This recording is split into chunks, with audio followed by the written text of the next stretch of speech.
Pemirsa, Presiden Joko Widodo mengadakan rapat terbatas dengan sejumlah para Menteri Kabinet Indonesia Maju di Istana Merdeka, Jakarta. Ratas ini membahas dua agenda utama, yakni soal penanganan cacar monyet atau Mpox yang terdeteksi di Indonesia sejak Agustus tahun 2022.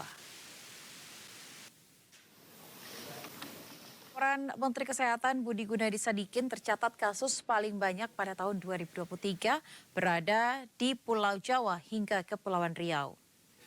Kasus cacar monyet ini juga disebut penularannya hampir sama dengan HIV/AIDS hingga pemerintah telah menyiapkan sejumlah langkah preventif untuk meminimalisir penyebaran virus melalui penyediaan vaksin, pengaktifan surveillance card, seperti peduli lindungi dan ketersediaan fasilitas kesehatan.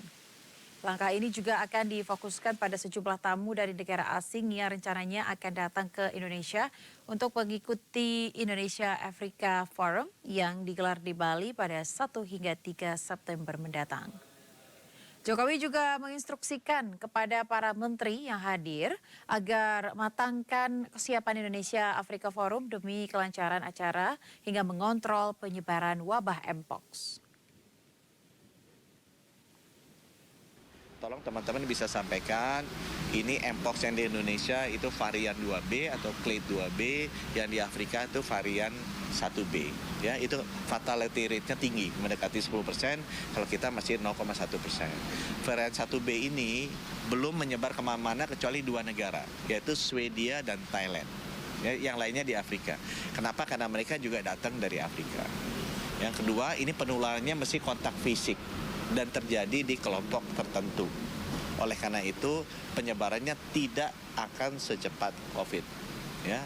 Dan risikonya pasti di kelompok-kelompok tertentu, gitu ya. Yang ketiga, vaksinasinya sudah ada, sedang kita datangkan.